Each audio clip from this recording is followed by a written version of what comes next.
morning, everyone. Today we are presenting our proposal addressing our buyer concentration risk and our recommended strategy moving forward towards that. So, at a high level, the farm is performing very well operationally, but our production is stable and the business is functioning efficiently. However, there's a lot of major underlying financial risks that threaten the long-term stability of the farm, and that's why we need to address it, and that's why we're doing our proposal. So, our goal with the proposal is to identify the risk, explain why it matters, and present a clear strategic solution that protects the farm moving forward. Next slide. So currently, over 40% of our revenue is coming from a single buyer. This kind of dependency is creating a lot of financial risk because any change in that kind of relationship can directly affect the profitability and their overall performance. Recently, this buyer has discussed new contract terms with lower pricing and stricter delivery requirements, also increased penalties for missed and delayed shipments. So these changes can improve efficiency for the buyer, but they also place additional pressure on our operations, and it reduces our flexibility. So if we accept these terms without making any changes, it could reduce profit for the farm and also increase our operational stress. It gives us limited control over our future decisions. Next slide. So to address this issue, we've made several strategic options for it. Our final recommendation is to do the structured transition away from the current buyer. We don't want to have too much dependency on this buyer, and it also improves our financial stability. It allows the farm to regain control over our pricing and our operations, because we don't want to be dependent on one buyer and have a lot of risk where their decisions could affect our decisions. So rather than reacting and accepting these conditions, this strategy moves us away from that buyer to enforce long-term success and sustainability. So I'm not going to give it to Kamal to explain the situation in more detail. Although the farm is stable in terms of production, it faces a serious strategic issue, which is revenue concentration risk. Because one buyer accounts for such a large portion of our income, the farm is highly vulnerable to decisions that are outside of its control. This means that even if the farm is performing well internally, external changes like pricing and delivery expectations can significantly impact overall performance. While this relationship has historically provided consistent demand, recent contract changes clearly show a shift in power toward the buyer. This shift increases our exposure to financial uncertainty, operational constraints, and reduced flexibility. Next slide. Here's our background. To better understand the situation, it is important to look at the farm's overall structure.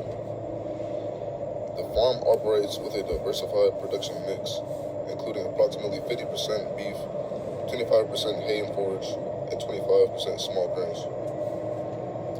It is built on strong core values such as long-term sustainability, maintaining a strong community reputation, and investing in innovation and technology.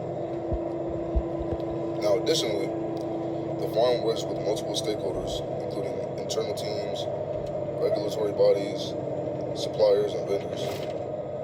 But despite this strong and diversified foundation, the reliance on a single buyer contradicts these values and increases the risk and limits flexibility. Now, Corey will explain the specific problem we're facing. The core issue we are facing is our dependency on a single buyer, which currently accounts for 40% of the farm's total revenue. This level of concentration creates a significant vulnerability because the farm's financial performance is closely tied to one external relationship. Adding to this challenge, the contract with this buyer is set to expire in 90 days, which gives us a limited window to make a strategic decision. The proposed renewal terms include lower pricing, tighter delivery windows, and increased penalties for missed shipments. These changes not only reduce revenue potential, but but also increase operational pressure and risk. Next slide. The purpose of this proposal is to reduce that dependency and protect the farm's financial stability moving forward. By transitioning away from this buyer, we aim to lower long-term risk, improve flexibility, and create opportunities for diversification.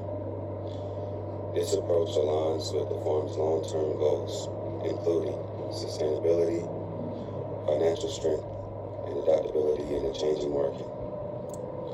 Ultimately, this strategy allows the farm to move from a position of dependency to a position of control, which gives us further leverage in the future going forward. Asher will now present our proposed solution. All right, so my portion of the slide is proposal. So our proposal solution is to execute a structured transition away from the current buyer. This decision is based on the need to reduce long-term risk and to regain control over the farm's financial and operational direction. Right now, with 40% of our revenue tied to one single buyer, the farm is in a vulnerable position. Our goal is to reduce the dependency down to approximately 10% within the next 10 months or 12 months. To achieve this, we will diversify our revenue streams by developing relationships within multiple new buyers and entering additional market segments. This is important because it shifts the farm from relying heavily on one partner to having a more balanced and flexible system. Instead of being dependent, the farm will have options, and that increases both stability and negotiation power. So the next slide is planning, or the plan. To successfully implement the strategy, we will follow a structured plan. First, we will identify our elevate potential buyers that align with our current production capabilities. Next, we will edit the specifications and logistics requirements of these buyers to ensure we can meet these standards or their standards. If needed, we will adjust operations. This could include packaging, delivery process, or product satisfaction. Once these steps are in place, we will begin gradually shifting volume away from the current buyer.